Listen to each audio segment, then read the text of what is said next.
What's going on, guys? Welcome back to another video. My name is Jordan Pyle, and on today's video we are talking about how to buy a house in Chicago, and we're going to go through this in 5 minutes or less. So buckle up. This is going to be fast paced, but we're going to run through exactly what it is that you're going to need to be aware of when you're buying a house here in Chicago.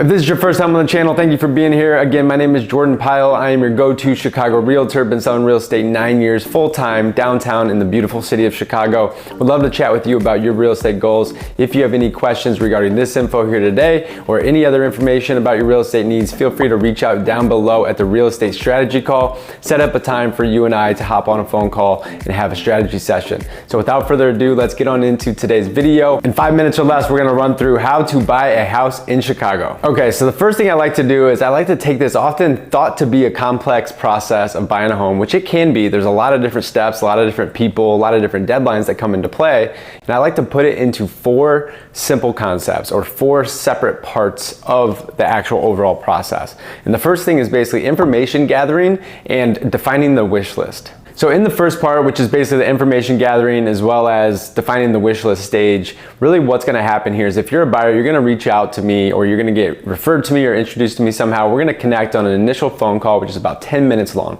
All this is gonna be is basically me asking you different questions about where you're currently at and ultimately what your real estate goals are, and we'll figure out if it makes sense for us to continue talking at that moment or what some potential recommendation or next step items should be for you if you're not yet in a position to make this happen, or if it just doesn't make sense for you to go out and buy a home. There's a lot of reasons to not buy a home in today's market, so making sure that you're applying your specific situation to the overall market and being able to kind of make the best decisions accordingly, that's going to be ultimately important. If I don't think it makes sense for you to buy a home, I'll tell you that. I'm by no means ever going to be pushing or pressuring anybody into buying anything. Really, you want to have probably a 3-year time horizon in order just to be able to recoup your closing costs, not even factoring into what the market could do, and God knows, really anything at this point can happen. So I'll be prepared for anything. But with that being said, we're gonna basically, if we decide to move forward and we decide that you're gonna actually continue with the process of purchasing a home, a lot of times, 8 or 9 times out of 10, I'm usually referring them immediately after this phone call. I'm gonna refer you to my preferred lender as well as some other preferred contacts. So basically the first thing that you're gonna wanna do is get pre-approved for a mortgage, right? In this fast-paced environment of looking for a home, you do not want to go in and out looking at properties trying to make offers without having an official pre-approval on standby from a reputable lender. So my lender is with Guaranteed Rate, Justin LaPatin, one of the best in the business. He'll take great care of you. Could pretty much match anything out there.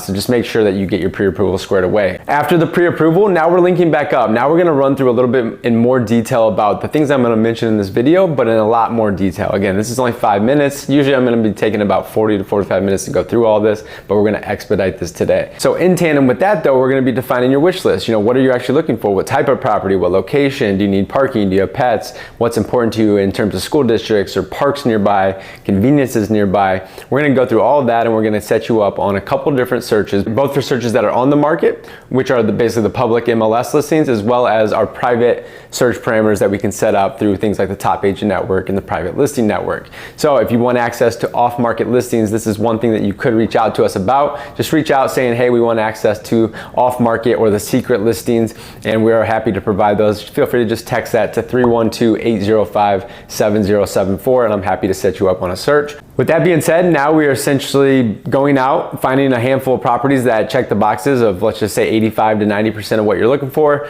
scheduling time to go out and look at them. Eventually that list is going to dwindle down to a couple. You're going to decide to make an offer on one, and that's going to lead us into the second part of the process, which is basically just the showing frequency and kind of the expectations around showings, when we're going to look at properties, how we're going to look at them, how we should respond and act, and how we should treat the listing agents, little details that I can give you, and really some nice tips and tricks of how to make sure that you're competitive in today's market and that you're building rapport along the way as you're looking for these properties. And then we're gonna go out and look at them. You're ultimately gonna figure out, okay, this is the one, Jordan, that we wanna move forward on. What do we need to do to get this property? And then we're gonna lead you into the third part of the process, which is the offer strategy. So the offer strategy is basically me going back and figuring out what's important to the seller, number one, and understanding timeline, price, all the different factors that are basically gonna be advantageous for us to put into a contract, as well as going and seeing what is currently on the market that are are comparable properties, as well as what's under contract and what's closed in the last 12 to 24 months. This is going to give us basically our fair market value so that we know where we're at, and then we're going to basically derive our strategy based on where we think fair market value is. In today's market, unfortunately, fair market value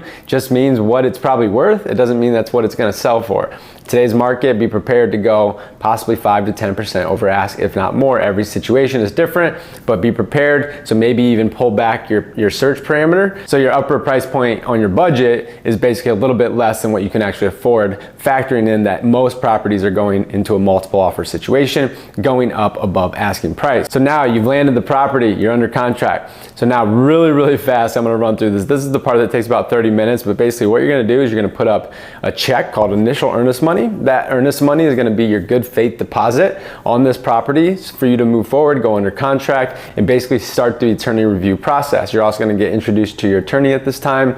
You guys are going to connect, talk about any questions. Then we're going to get your inspection set up within 3 to 5 business days. Upon receiving that inspection back, normally we're going to be able to negotiate inspection items, repairs, credits, things like that. In tandem, we're normally, if it's a condo, receiving condo documents. We're reviewing and approving those condo documents, and as soon as we have basically all the inspection items agreed upon, as well as the review and approval of the condo docs, we are now able to close out of attorney review, move forward. In tandem with this, your lender behind the scenes is basically getting your appraisal set up, so that is going to be happening at the same time. That is another contingency within the actual closing process. So that hopefully comes in at contract price. There's no issues with the appraisal. If it does come in low, there's different things that can happen, whether they come down to meet the appraised value, or the buyer comes up with the extra money, or you just adjust basically your loan to value ratio. There's a lot of different things that can happen, but long and short, it comes back, it appraises out. Now you're basically in the last stretch here. Really at this time, now we're just waiting for the lender to finish out what they need to do in order to get our file, or you as the borrower, approved for the loan. You can often hear this referred to as clear to close. As soon as we get the clear to close, normally within 3 days, we have the closing scheduled.